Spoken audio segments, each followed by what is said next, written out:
हज़बिल्लाहिमिनश्शैतानिर्रजीम बिस्मिल्लाहिर्रहमानिर्रहीम। अस्सलाम वालेकुम एवरीवन। आई होप कि आप सब ठीक होंगे। अभी आपको मेरी आवाज़ यकीनन आ रही होगी।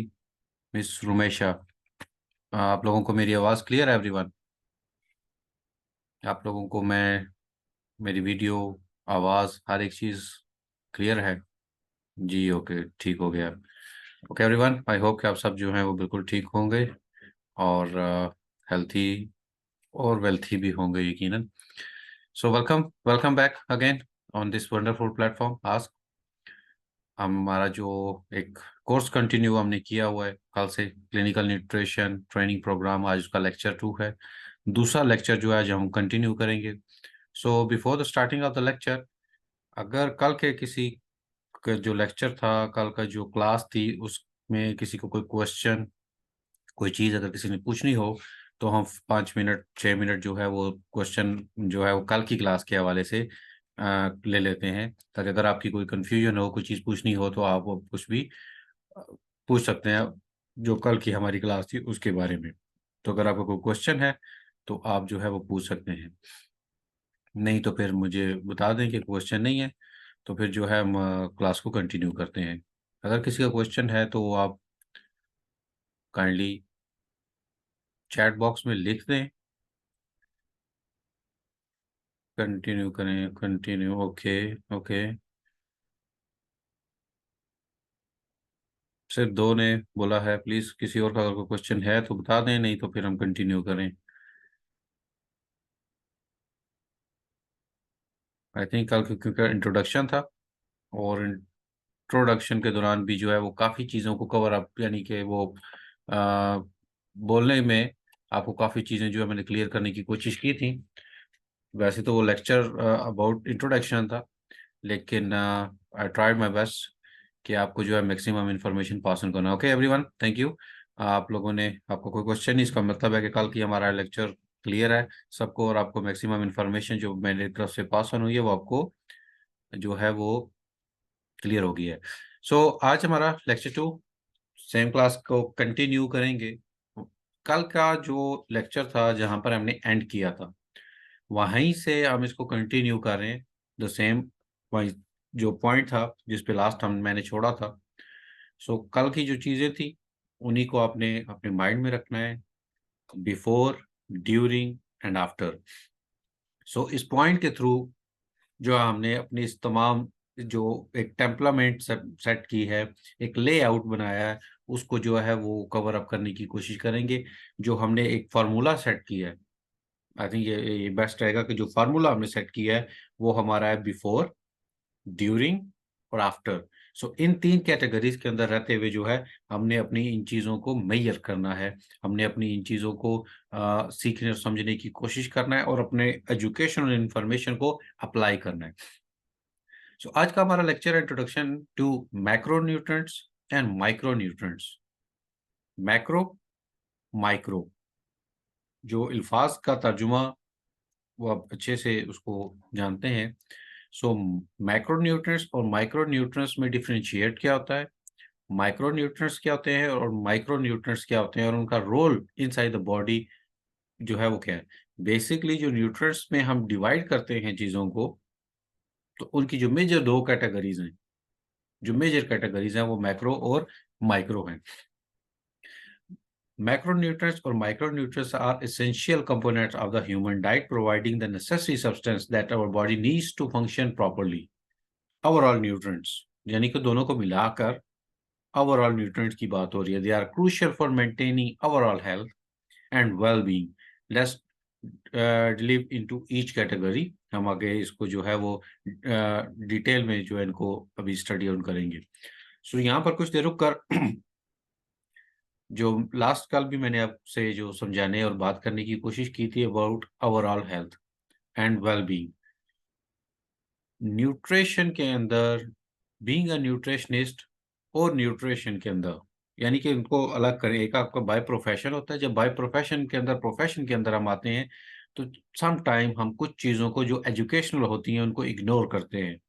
क्यों? हमारे सामने जो केस है, हमारे सामने जो क्लाइंट है, सो जो सब्जेक्ट है, हम उसके अकॉर्डिंग चीज़ों को मॉडिफाई कर लेते हैं, चीज़ों को चेंज कर लेते हैं। कभी हमें करनी पड़ती भी हैं, उनकी ज़रूरत भी होती है हमें, और कभी हम अपने प्रोफ़ेशनल के ग्रोथ के लिए भी उनको चेंज कर लेते हैं। लेकिन कभी भी आपने ओवरऑल हेल्थ और उसकी वेल बीइंग से हटकर किसी चीज़ को फ़ोकियत नहीं देनी। सॉरी। सो आपने हमेशा अपने जो क्लाइंट, अपना सब्जेक्ट की वेल बीइंग के ऊपर कंप्रोमाइज नहीं करना। अगर उसकी वेल बीइंग, उसकी ओवरऑल हेल्थ डिस्टर्ब रहेगी, अगर वो आपके पास किसी एक चीज़ के लिए आया है, फर्ज़ किया एक पेशेंट आता है कि मुझे नींद नहीं आती, तो आप मेरा जो है वो थ्रू न्यूट्रिशन मेरा इलाज करें, मुझे इस तरह की न्यूट्रिशन डाइट जो है वो मेरे लिए सिलेक्ट करें, ताकि मैं बेटर फ़ील करूँ और उस बेटर फीलिंग से मुझे एक तो नींद आना शुरू हो जाए। आपके लिए के पास वो सिर्फ़ एक चीज़ के लिए आया है। अब ऐसा नहीं होगा कि आप उसकी डाइट, आप उसको इस तरीके की रिकमेंडेशन करें कि जहाँ पर उसको नींद तो आना शुरू हो जाए, लेकिन माइट बी उसका डाइजेस्टिव सिस्टम डिस्टर्ब हो जाए, माइट बी जो उसके स्लीपिंग आवर्स हैं वो बढ़ जाएँ। सो आपको उसकी overall health, overall well being का जो है वो मुकम्मल ख़्याल रखना है, ताकि आप एक चीज़ के बजाय, यानी कि एक चीज़ को बेटर करने में किसी दूसरी चीज़ को डिस्टर्ब ना करें। सो इस चीज़ का आपने जो है वो बिल्कुल ख़्याल रखना है। सो मैक्रोन्यूट्रिएंट्स और माइक्रोन्यूट्रिएंट्स दोनों मिलकर, दोनों एसेंशियल कंपोनेंट्स हैं, जो हमारी आइडियल प्लेट में, आइडियल प्लेट वो होती है जो कि हम अपने ब्रेकफ़ास्ट में, लंच में, ब्रंच में, डिनर में एक इस तरह की फुल रिच प्लेट बनाते हैं, जो कि हमारे इम्यून सिस्टम को स्ट्रॉन्ग करे, हमारी बॉडी में डाइजेस्ट होकर, डिसॉल्व होकर बॉडी का पार्ट बने और हमें उससे फ़ायदा मिले, ना कि वो खाने के बाद हमें बॉडी में मुख्तलिफ किस्म की चेंजेज़ वो आएँ, जिनसे हमें परेशानी होना शुरू हो जाए। सो मैक्रो और माइक्रो दोनों मिलकर जो है वो हमारी ह्यूमन डाइट, जो डाइट है, उसमें एक नेसेसरी सब्सटेंस के तौर पर जो है वो अपना रोल प्ले करते हैं। What is macronutrients? Macro are the nutrients that the body requires in a large amount, जो कि एक हमें बड़ी क्वांटिटी के अंदर, बड़ी से मुराद कोई बड़ी चीज़ें नहीं, कोई बहुत ज़्यादा बड़ी मिकदार भी नहीं, बट एक लार्ज अमाउंट में हमें उसकी ज़रूरत होती है। Typically measured in grams, they are provide the body with energy or calories and are essential for structural support, tissue repair, and various body functions. Macro means large amount, कि हमें वो nutrients जो कि लार्ज क्वांटिटी में, जिनको हम calories में और एनर्जी स्केल के अंदर जो है वो उसको मेजर करेंगे, उनको मैक्रो न्यूट्रिएंट्स कहते हैं। और ये न्यूट्रिएंट्स हमारे स्ट्रक्चरल, जो एक जैसे ये मेरे हाथ बने हुए हैं, सर है, बॉडी के अंदर के दिल है, किडनीज है, तो जो स्ट्रक्चरल सपोर्ट है उसके लिए मैक्रो न्यूट्रिएंट्स की हमें ज़रूरत होती है। टिश्यू रिपेयर्स, सेल मिलकर टिश्यूज़ बनाते हैं, वो जो टिश्यूज़ हैं, उनकी रिपेयर के लिए हमें माइक्रो न्यूट्रिएंट्स चाहिए होते हैं, और मुख्तलिफ बॉडी फंक्शंस को रेगुलेट करने के लिए भी यही सेम मैक्रो न्यूट्रिएंट्स अपना रोल जो है वो प्ले करते हैं। मैक्रो न्यूट्रिएंट्स में जो लार्ज स्केल की हमने शुरू में बात की कि लार्ज स्केल में जो है वो हमें चीज़ें रिक्वायर होती हैं। अगर आप अपने खाने के ऊपर तवज्जो करें ना, जो डेली बेसिस में हम खाते हैं, सो हमें ये फ़ील होगा कि हमारे जो न्यूट्रिएंट बेस है, बेस से मुराद आपकी रोटी है, बेस से मुराद आपके चावल है, बेस से मुराद आप जो सालन पकाते हैं वो है, बेस से मुराद आपके फ्रूट्स हैं।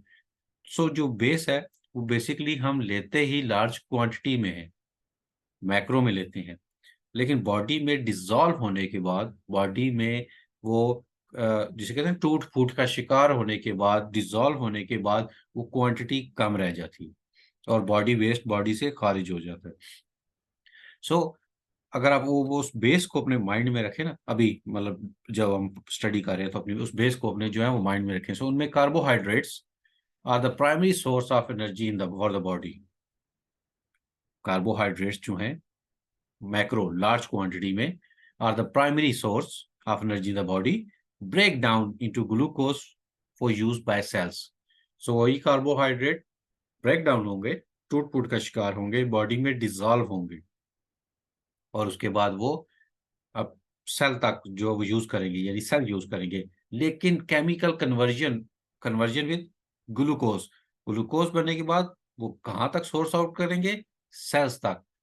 हमारी बॉडी के मुकम्मल फंक्शंस वो हर एक टिपिकल सेल से मिलकर जो है वो बने हैं। तो जो चीज़ हम खाते हैं, जो हमारे स्टमक में जाती है, स्टमक से हमारे इंटेस्टाइन में जाती है, किडनी से फिल्टर होती है, जिगर लीवर से खून बनता है, वो उसके साथ शामिल होकर एक ईच सेल तक जो है वो खुराक जाती है। यानी आपने एक एप्पल खाया तो वो एप्पल डिवाइड दर डिवाइड होकर आपके तमाम सेल्स, बॉडी के अंदर जितने भी सेल्स हैं उनकी तादाद करोड़ों में है, वो तमाम सेल जो है वो एक से भी उसकी एनर्जी को यूज करेंगे। So they are found in a variety of foods including grains, fruits, vegetable and legumes. So इन सारी चीजों के अंदर कार्बोहाइड्रेट की मिकदार पाई जाती है, और यही कार्बोहाइड्रेट हमें मैक्रोन्यूट्रिएंट्स के तौर पे लार्ज क्वांटिटी में हमें रिक्वायर्ड होते हैं। कितने होते हैं? इनकी तादाद हमें 45 टू 65% ऑफ टोटल कैलोरीज के चाहिए होती है, और इनका रोल जो है वो बॉडी के अंदर provide immediate energy for the body, primary in the form of glucose. हमें भूख लगती है, तो अब फर्ज किया मैं 8 से 9 घंटे भूखा हूँ, क्योंकि हम एक हैबिट्स के अंदर है हमारी चीजें। तो जब भूख लगेगी, तो जब मुझे खाना मिलेगा, खाने के अंदर एक रोटी, थोड़ा सा सालन, तो खाने के बाद मेरी भूख किसी हद तक कम हो चुकी होगी। क्यों? क्योंकि हमें लार्ज क्वांटिटी में एक मैक्रोन्यूट्रिएंट्स चाहिए। ये मैं वर्ड बार बार लार्ज का यूज कर रहा हूँ। लार्ज से मुराद ज्यादा की तादाद, यानी क्वांटिटी में ज्यादा की। तो वो लार्ज वर्ड मैं इसलिए यूज कर रहा हूँ, लार्ज से मुराद लंबा या बड़ा या बहुत ज्यादा मिकदार नहीं है। हम ग्राम्स और मिलीग्राम्स के अंदर है। न्यूट्रिशन में जो इंटरनेशनल यूनिट जिसमें हम काउंट करते हैं ये चीजों को, वो ग्राम्स और मिलीग्राम्स के अंदर है। So 45 to 65% of the total calories का, टोटल कैलोरीज जो 1 डे में हमने कंज्यूम करनी है, खानी है, उसका हमें कार्बोहाइड्रेट जो है वो चाहिए होता है। और वो इमीडिएट रिएक्शन, यानी कि बॉडी में जाने के बाद उसका जो वो हमें अपनी फंक्शनैलिटी शो अप जो करता है, वो इमीडिएट करता है in the form of energy. याद रखिएगा, जो भी चीज हम खाएंगे वो कन्वर्ट होगी एनर्जी के अंदर, और एनर्जी डिवाइड होगी, और वो मुख्तलिफ बॉडी के सेल्स, टिश्यूज, ऑर्गन्स, वो बॉडी के अंदर जो है वो अपना मुख्तलिफ जो है वो रोल प्ले करेंगे। किसको यूज करके? एनर्जी को यूज करके।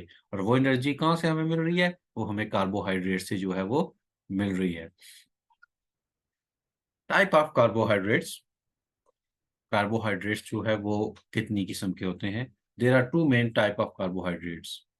सिंपल कार्बोहाइड्रेट्स जिनको हम शुगर्स भी कहते हैं, और complex carbohydrates, starch and fibres, जिनको हम स्टार्च और फाइबर्स भी कहते हैं। कार्बोहाइड्रेट कितनी किस्म के हैं? दो। Fibre, a type of complex carbohydrate, is a crucial for digestive health and can be found in fruits, vegetable and whole grains। जो फाइबर है, जो कि कम्प्लेक्स कार्बोहाइड्रेट का पार्ट है, जो स्टार्च और फाइबर्स से है, जो सोर्स है उसका जो हमें मिलेंगे वो होल ग्रेन्स। होल ग्रेन्स क्या होते हैं? ग्रेन्स जिसमें गंदम और जो आपको उर्दू में यकीनन इनके जो है वो नाम आते होंगे।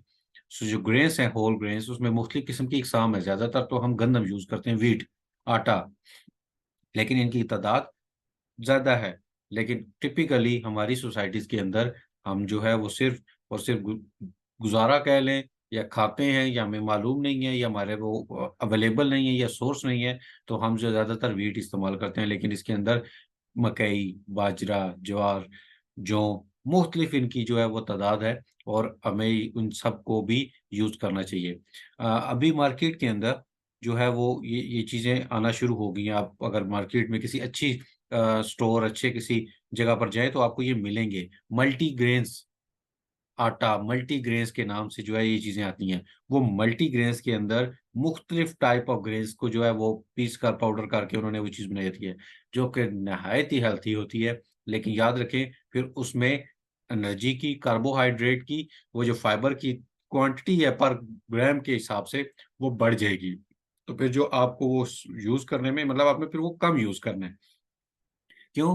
कि वो सबके कॉम्बिनेशन से जो सोर्स ऑफ एनर्जी है, जो लेवल ऑफ एनर्जी है वो बढ़ गई है। सो मल्टीग्रेन्स आटा, मल्टीग्रेन्स जब भी यूज करें तो कोशिश करें कि उसके ऊपर, कल पाकिस्तान में तो वो लेबल नहीं होता उसके कैलकुलेशन का, लेकिन आप खुद से उसका एनर्जी लेवल को कैलकुलेट करके तो कम से कम उसको यूज करें, ताकि उसकी फाइबर की तादाद आपकी बॉडी के अंदर बढ़ ना जाए। याद रखिए, आपने बैलेंस में रहना है। अगर बैलेंस से नीचे भी जाएंगे प्रॉब्लम, बैलेंस से ऊपर जाएंगे तभी प्रॉब्लम। तो आपको बैलेंस में रहना है और ना एक्सेस करना है, ना आपने उसको कम यूज करना है। सो इस चीज का भी आप ख्याल रखिएगा और ट्राई करें, कोशिश किया करें अपने खाने में वैरायटी लेकर आएं। वैरायटी ऑफ फूड को यूज करेंगे सो उसमें बॉडी के अंदर पाई जाने वाली मुख्तलिफ डेफिशिएंसीज ऑटोमेटिकली कवर अप होना शुरू हो जाएंगी। सो जहाँ पर फ्रूट्स, वेजिटेबल्स आपने सीजनल यूज करने हैं, यानी विंटर में जो फ्रूट्स हैं वो विंटर के लिए हैं, समर के लिए नहीं। तो जो समर में फ्रूट्स हैं वो समर के लिए, विंटर के लिए नहीं। सीजनल यूज करने हैं, सेम वेजिटेबल्स भी। और कोशिश करें ग्रेन्स में भी वैरायटी लेकर आएं, मुख्तलिफ ग्रेन्स को यूज करें। सिर्फ एक ही ग्रेन के ऊपर अपने आप को, अपने उस हैबिट के अंदर जो हमने बनाया हुआ ना, उसको थोड़ा सा चेंज करने की कोशिश करें। So role in exercise, carbohydrate are the body preferred energy source during high intensity activity. Athletes often focus on carb rich diet to support their energy needs. आपने देखा होगा अक्सर, खासतौर पे आजकल भी और गर्मी में भी ज्यादा होता है, कि खाना खाने के बाद हमें फौरन नींद आना शुरू हो जाती है। ठीक है, समटाइम्स जो है वो हमारी बॉडी के अंदर कुछ सडन चेंजेस आती हैं, क्योंकि जो कार्बोहाइड्रेट्स जो हम ग्रेन्स, क्योंकि हमारी एक हैबिट है, हमें कम से कम 22 से 24 दिन महीने में जो है वो अपनी रोटी खानी है। सो उससे की जो एक्टिविटी लेवल, सॉरी एनर्जी का जो लेवल है वो बूस्ट होता है, लेकिन हमारी बॉडी की एक्टिविटी कम है। यानी हमने दो, कम से कम छः, 4 से 6 चपातियां या रोटियां हम जो है वो डेली में सुबह से शाम रात तक खाते हैं। तो अगर हम उनको कैलकुलेट करें और उसके मुकाबले में अपनी जो बॉडी की मूवमेंट है, एक्टिविटी है, उसको नोट डाउन करें ना, तो दोनों में काफ़ी जो है वो हमें फ़र्क महसूस होगा। तो एथलीट्स क्या करते हैं, वो कार्बोहाइड्रेट रिच डाइट्स जो है वो ज्यादातर यूज करते हैं, क्योंकि उन्होंने अपना एनर्जी लेवल को जो है वो उनकी जरूरत भी होती है और उसको सपोर्ट के लिए, क्योंकि उनकी बॉडी की एक्टिविटी ज्यादा है। सो वो फिर फाइबर बेस, कार्बोहाइड्रेट बेस जो है वो डाइट ज्यादा यूज करते हैं। लेकिन अगर आपकी बॉडी की एक्टिविटी बहुत कम है, आप ऑफिस में काम करते हैं, आप चेयर पे बैठे रहते हैं, या आपका जो मूवमेंट बॉडी की वो कम है, तो आपने इसी फाइबर की जो कार्बोहाइड्रेट बेस है, खुराक को कम ले आना है।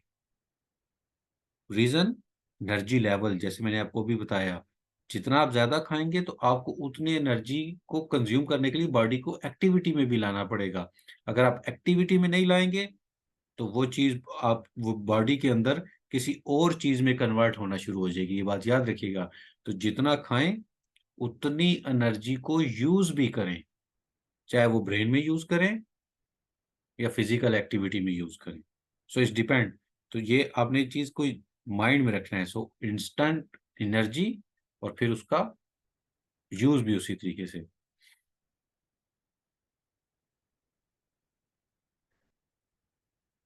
Proteins, proteins are essential for building and repairing tissues, including muscles, bones, and skin. Student, भूलिएगा नहीं, हम मैक्रो न्यूट्रिएंट्स को जो है वो स्टडी कर रहे हैं, ठीक है, लार्ज क्वांटिटी वाली। सॉरी अगेन, लार्ज कह रहा हूँ, क्वांटिटी की जो है वो बड़ी मिकदार। Proteins are essential for building and repairing tissues, including muscles, bone, and skin. They are also involved in enzyme production and hormone regulation. Protein-rich foods include meat, poultry, fish, egg, dairy products, and legumes. Protein अब हमें कितनी चाहिए पर calories? 10 से 35% per day. याद रखिएगा, जो यहाँ पर है वो पर डे की हिसाब से जो टोटल ऑफ कैलोरीज हमें पर डे कंज्यूम करनी है, उसमें प्रोटीन का हिस्सा कितना होना चाहिए, 10 से 35%। बिल्ड, अब उसका फंक्शंस क्या है, वो रोल क्या करता है, प्रोटीन बिल्ड करता है क्या, रिपेयर टिश्यू कर रहा है, including muscles, bones and skin, जैसे अभी हमने देखा। अब उसकी सोर्स क्या है, यही सारी चीजें, meat, poultry, fish, eggs, dairy product, beans and lentils. Macronutrients, एक तरफ हमारे पास ग्रेन्स आ गया जिससे हमने रोटी पका ली, कार्बोहाइड्रेट का सोर्स आ गया फाइबर। दूसरी तरफ हमने मीट, गोश्त पका लिया, पोल्ट्री, कुछ फिश बना ली, अंडे बना लिए। अब एक तरफ हमारे पास, अब ये एक आइडियल प्लेट का, हम वो एक आइडियल प्लेट डेवलप कर रहे हैं। कार्बोहाइड्रेट भी आ गए और जो है हमारे पास प्रोटीन्स भी आ गए। यहाँ पर हमें कितना कार्बोहाइड्रेट्स चाहिए था, अप टू 65%। प्रोटीन्स कितना चाहिए था, अप टू 35%। कार्बोहाइड्रेट आ गए, प्रोटीन्स। अब हमारी जो डेली बेस की खुराक है उसके अंदर हमारी ये दोनों सोर्सेज पाए जाते हैं। हम ये जो है वो डेली बेसिस पे चीज़ों को यूज करते हैं, कंज्यूम कर रहे हैं। मेरे ख्याल में आपके घर में जो चीज खाना पकता है उसमें ये दोनों चीजें यकीनन पाई जाती होंगी। हम 100% यही चीजें डेली बेस के ऊपर खाते हैं। सो अगेन, जितना मैक्रोन्यूट्रिएंट्स को यूज करना है, कंज्यूम करना है, वो कन्वर्ट टू एनर्जी हो रहा है। फिर उसी कन्वर्ट टू एनर्जी, उस एनर्जी को उसी तरीके से बॉडी एक्टिविटी के अंदर यूज करेंगे। अगर आप उस एनर्जी को जो आपकी बॉडी के अंदर डेवलप हुई है आफ्टर फूड, अगर आप उसको बॉडी एक्टिविटी में यूज नहीं करेंगे तो यही सेम चीजें कन्वर्ट होना शुरू हो जाती हैं किस चीज के अंदर, आप मुझे बताएं। अगर वो जो एनर्जी फूड के बाद हम खा रहे हैं, अगर हम उसको बॉडी एक्टिविटी के अंदर यूज नहीं करेंगे तो वो बॉडी के अंदर किस तरह की चेंजेस लाएंगी, और वही चीजें जो मैक्रो न्यूट्रिएंट्स हैं वो बॉडी में क्या चीज जो है वो एक्स्ट्रा डेवलप करना शुरू कर देंगी।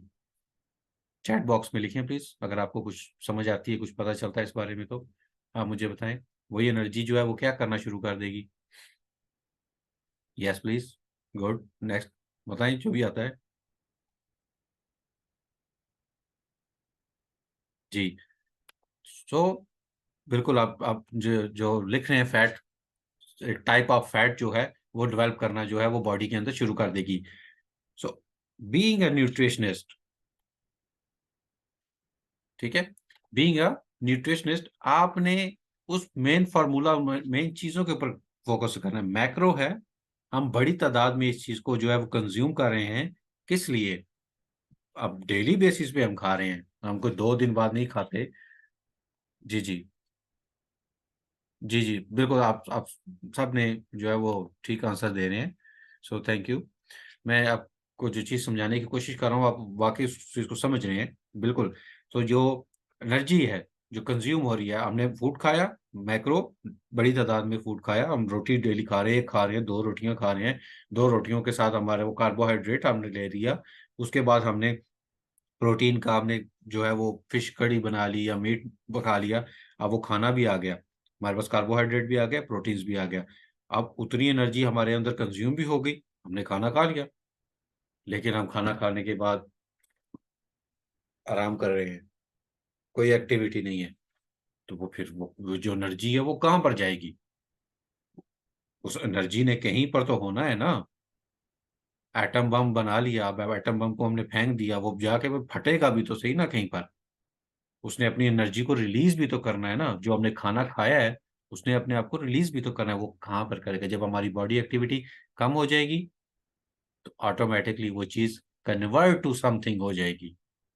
अब वो समथिंग क्या होगा, वो आगे इंशाल्लाह हम उसको चीजों को भी डिस्कस करते रहेंगे। सो अब मेरे मेरे इस पॉइंट को जो है आपने अपने जहन में रखना है। So type of proteins, amino acids. Protein are made up of amino acids. There are essential amino acids that the body cannot produce. Body cannot produce. So they must be obtained through the diet. Body amino acids नहीं बनाती, तो हमें इसको consume करना है, इसको लेना है, हमें इसकी जरूरत है। तो वो हमें कहाँ से मिलेगा, हमें हमारी खुराक से मिलेगा, डाइट से मिलेगा। वो क्या करेगा, proteins play a vital role in building and repairing tissues. तो अगर आपके, they are crucial for the formation of muscles, organ, skin and enzymes. So वो इंजाइम्स बनाने के लिए, स्किन की रिपेयरिंग के लिए, ऑर्गन्स की रिपेयरिंग के लिए हमें अमाइनो एसिड्स की ज़रूरत है, हमें प्रोटीन्स की ज़रूरत है। सो वो हमें कहाँ से मिलेगा? हमें मीट से मिलेगा, फिश से मिलेगा, एग से मिलेगा, फ्रूट वेजिटेबल्स इनसे मिलेगा। सो हमारी जो डाइट है, जो हमारा खाना है, उसके अंदर ये चीज़ें होनी ज़रूरी हैं। फैट्स, फैट, मोटापा नहीं, चर्बी। मोटापा भी चर्बी वो सेम सेम है, बट ये फैट्स जो हैं एनर्जी सोर्स की, अब यहाँ पर वो मैक्रो न्यूट्रिएंट्स की बात हो रही है, उन मैक्रो न्यूट्रिएंट्स की जो बॉडी को एनर्जी देते हैं। Fats provide energy, store fat, soluble vitamins, and cushion vital organs. They also play a role in a hormone production and a nerve function. Healthy fats are found in a source like avocados, nuts, seeds, olive oil, and fatty fish.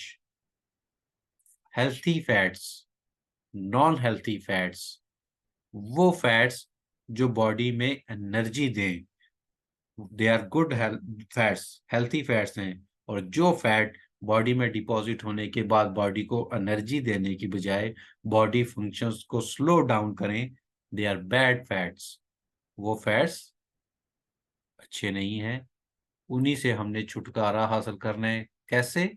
उन्हीं energy जो खाना खाने के बाद body के अंदर बन रही है, उसको अपनी बॉडी एक्टिविटी के अंदर यूज करके। अब हमें कितनी मिकदार जो है वो पर कैलोरीज चाहिए होती है? 20 से 35% उसका टोटल का जो हमारे उसके कैलोरीज है पर डे के हिसाब से। सो सेम इसी तरीके से उसका रोल भी हमने देखा कि प्रोवाइड एनर्जी करता है। सो उसके जो सोर्सेज हैं फैट्स के, अब यहाँ पर एक चीज समझने वाली है कि हम जो चीज यूज कर रहे हैं, खा रहे हैं, उस खाने में जो कार्बोहाइड्रेट्स हैं, जो प्रोटीन्स हैं, जो हमने सोर्स उनके देखे, इसी तरीके से अभी फैट का सोर्स है हमारे पास, फ्रूट्स में, एवोकाडोज में हमें मिल रहा है। तो क्या ये अगर हम एवोकाडो ज़्यादा खा लें, नट्स ज़्यादा खा लें, ऑलिव ऑयल का इस्तेमाल, तो वो क्या बॉडी के अंदर जाकर बैड फैट को डिवेल्प करना शुरू कर देंगे? फर्ज किया फैटी फिश है, अभी हमने पीछे देखा कि फिश खाने से तो हमें प्रोटीन्स भी मिल रहा है। तो अब हमने फैटी फिश खाना शुरू कर दी, टाइप ऑफ फिशेज होती है ना, फिश खाना शुरू कर दी, हम डेली खा रहे हैं, डेली खा रहे हैं। तो क्या उसकी मिकदार जो है वो बॉडी के अंदर जाकर वो फैट्स की सेल टू सेल तय लगाना शुरू कर देगी? क्या वो फैट हेल्थी फैट से बैड फैट्स, अनहेल्थी फैट में डेवलप हो जाएगी क्या? क्या आप में से मुझे कोई बता सकता है कि अगर हम इसी फैटी फिश को ज्यादा मिकदार में खाना शुरू कर देंगे, एवोकाडो ज्यादा खाएंगे, नट्स सीड्स वगैरह ज्यादा खाना शुरू कर देंगे, तो क्या ये फैट हेल्थी फैट से बैड फैट, अनहेल्थी फैट में कन्वर्ट होना शुरू हो जाएगी क्या? कोई भी सामान अगर आपकी समझ में आता है तो। क्या ये फैट, क्योंकि हम फैट खा रहे हैं ना, हमने भी बात की एवोकाडोस के थ्रू हमें फैट मिलेगा, तो क्या ये fat healthy fat too, yes, means के आप ये कह रही हैं कि अगर हम एवोकाडो ज्यादा खाना शुरू कर देंगे, ठीक है, तो वो हेल्थी फैट से अनहेल्थी फैट, जो मोटापे जिसको हम कह रहे हैं, जो चर्बी बढ़ना शुरू हो जाती है, वो चीज हो जाएगी। ऐसा ही है। देखें, अ, अभी जो बार पहले भी मैंने आपसे कहा ना कि कन्वर्ट टू एनर्जी, ठीक है, कन्वर्ट टू एनर्जी की बात जा रही है, ठीक है। क्या आपने करना है? Convert to energy.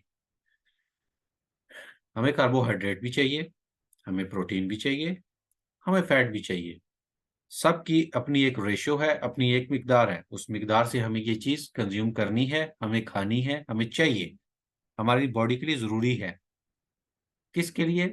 हमें भूख लगी, हमने एक चीज खाई, वो चीज अंदर जाके कन्वर्ट हुई टू एनर्जी में, उस एनर्जी को हमने यूज करना है।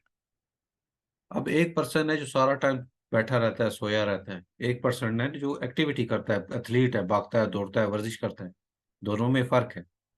सो यही सेम चीजें खाने के बाद वो एथलीट जो अपनी एनर्जी को यूज कर रहा है, वो बूस्ट करेगी उसकी एनर्जी को, और जो पर्सन कुर्सी पे बैठा रहता है, वो बिस्तर पे लेटा रहता है, वही चीजें जो है वो क्या करेंगी, बैड फैट्स में कन्वर्ट होना शुरू हो जाएंगी। सो एक्टिविटी लेवल के ऊपर, जी जी doctor Asiya, you are right, excess of everything is bad. बिल्कुल, कोई भी चीज है ना, वो एक्सेस अपने लेवल से, जो अपने बैलेंस, जो नेचुरल बैलेंस है उससे जब ऊपर भी जाए नीचे भी जाए तो वो चीज बैड होती है। सो ये जो सोर्सेज हम डिस्कस कर रहे हैं ना, वो मैं सिर्फ पूछने का मकसद ये था आपसे। आप ऑलिव ऑयल, ठीक है, आप olive oil, pure olive oil के अंदर हम खाना पकाते हैं, हम प्योर ऑलिव ऑयल को यूज करते हैं इन द फॉर्म ऑफ, लेकिन जब उसकी एक्सेस मिकदार, और दो चीजों को हमेशा अपने माइंड में रखें, एनर्जी का जो सोर्स जिससे हम ये चीज एनर्जी कंज्यूम कर रहे हैं, और फिर आगे उसका यूज, ठीक है। आपने fast and furious movie might भी देखी हो, उसके अंदर वो नाइट्रस ऑक्साइड का ना सिलेंडर लगाते हैं, तो गाड़ी गाड़ी अपनी पूरी स्पीड में जा रही होती है, उसके अंदर वो गैसोलीन यानी कि वो पेट्रोल है ना गाड़ी के अंदर, वो जा रही है। लेकिन जब उसको अपनी स्पीड से बूस्ट करना होता है ना, उस हद की स्पीड यानी 220 किलोमीटर पर आवर की स्पीड से, उसे जब ज्यादा स्पीड में चलाना है, तो उसमें एकदम से वो नाइट्रस ऑक्साइड को जो है वो ऑन करते हैं, और उससे एक हाईली बूस्ट होती है गाड़ी, और वो एक्स्ट्रा स्पीड में जो है वो जाती है। यहां से उसको एनर्जी दी गई, तो उसने परफॉर्म किया। सो सेम ऐसा ही है, हम अपनी बॉडी के अंदर ये सोर्स ऑफ एनर्जी डाल रहे हैं, लेकिन फिर हाथ पे बैठ जाएंगे, तो वो फिर सोर्स बैड फैट में कन्वर्ट होना शुरू हो जाएंगे। और अगर इन्हीं चीजों को खाने के बाद हम उसको किसी एक्टिविटी के अंदर लगाएंगे, माइंड एक्टिविटी या बॉडी एक्टिविटी, तो हमें उससे फायदा होगा। यकीनन आप मेरी बात को जो है वो समझ रहे होंगे और इसको फॉलो भी करेंगे। So type of fats, fats can be categorize into saturated fats, unsaturated fats, mono unsaturated fat and poly unsaturated. ये इसकी टाइप्स हैं किसकी, फैट्स की। And trans fats, unsaturated fats found in food like olive oil and avocados are generally considered healthier. Omega-3 and omega-6 fatty acids, they are type of polyunsaturated fats that have been associated with heart health and are found in a fatty fish, flax seeds and walnuts. याद रखिए, जब हम nutrition के अंदर इन चीजों को categorise करके अलग अलग करके फॉर्म्स में पढ़ते हैं ना, उनके पीछे रीजन है। रीजन से मुराद है कि जब आपके पास कोई पेशेंट आता है, कोई हार्ट पेशेंट आपके पास आता है, उसको अपनी दिल की तकवीयत के लिए, अपने दिल की जनरल हेल्थ के लिए, अपने जो है वो उसको एक खास डाइट प्लान चाहिए। तो आपको पता होगा कि दिल के लिए किस तरह की चीजें हमें जो है वो बनानी है। क्योंकि देखें, बॉडी की किसको जरूरत है, कार्बोहाइड्रेट की भी, प्रोटीन्स की भी, फैट्स की भी। तो जहाँ कार्बोहाइड्रेट की किस्में हैं, प्रोटीन्स की किस्में हैं, वहीं पर फैट्स की किस्में हैं। तो उन्हीं किस्मों में से टाइप, किस्म से मुराद टाइप, जैसे ये टाइप है ना, सेचुरेटेड अनसेचुरेटेड ट्रांस, तो उसमें से दिल के लिए कौन सी चीज अच्छी है, आपने उसको एसोसिएट करना है। पीछे हमने जनरली पढ़ा कि फैट्स एवोकाडो से भी मिलेगा, ऑलिव ऑयल से भी मिलेगा, लेकिन अब एवोकाडो से हमें कौन सा वाला मिलेगा। देखिए ना, ये नॉलेज और इन्फॉर्मेशन बढ़ती जा रही है ना, चीजें बढ़ती जा रही हैं, तो किसके लिए आसानी हो रही है, हमारे लिए भी। हमें पता होगा तो हम आसानी से कि हाँ, दिल वाले पेशेंट के लिए जो है वो हमें ओमेगा 6 फैटी एसिड्स वाले जो है वो सोर्स तलाश करने हैं, ओमेगा 3 वाले सोर्स तलाश करने हैं, ठीक है। हमारे लिए जो है वो अनसेचुरेटेड फैट्स जो है वो एवोकाडो और ऑलिव ऑयल में मिलेंगे। तो हमारा जो प्लान सेट आउट होगा वो इन्हीं कैटेगरीज के बेस के ऊपर होगा। तो फिर किसके लिए आसानी हो जाएगी, हमारे लिए आसानी हो जाएगी। और हम फिर आसानी से कैटेगराइज करेंगे डिजीज के लिए भी और जनरल हेल्थ के लिए भी, ठीक है। सो वही, बिफोर, ड्यूरिंग और आफ्टर। सो समटाइम्स हमें क्या करना पड़ता है, बिफोर में और ड्यूरिंग में चीजों को चेंज करना पड़ता है, कैटेगरीज के अकॉर्डिंगली चीजों को चेंज करना पड़ता है कि हाँ, पहले इसकी हेल्थ ऐसी थी और ये चीजें ये खा रहा था, तो उसके अंदर भी ये चीजें मौजूद थी, सारा रोटी चावल गोश्त फ्रूट्स वेजिटेबल्स सारे ही हम खाते हैं ना, ऐसा तो नहीं है कि हम नहीं खाते। तो जब चीज़ें ही हम यही डिस्कस कर रहे हैं बार-बार कि ये चीज़ें इनमें पाई जाती हैं, इसमें पाई जाती है, उसमें पाई जाती है, हमारे पास वैरायटी है, तो जब ये खा रहा है तो फिर उसको मिल क्यों नहीं रहे वो न्यूट्रिएंट्स? क्वेश्चन रेज़ होता है ना माइंड के अंदर। वो तो रोज़ रोटी खा रहा है, कार्बोहाइड्रेट मिल रहे हैं, वो रोज़ जो है वो फ्रूट्स और वेजिटेबल ले रहा है, उसमें उसको प्रोटीन और फैट्स भी मिल रहे हैं। तो हमने उसकी ओवरऑल हेल्थ, वेल-बीइंग को देखना है कि उसकी एक्टिविटीज़ क्या हैं, वो करता क्या है, उसको कोई हाइपरटेंशन तो नहीं, तो सारी चीज़ें देखे।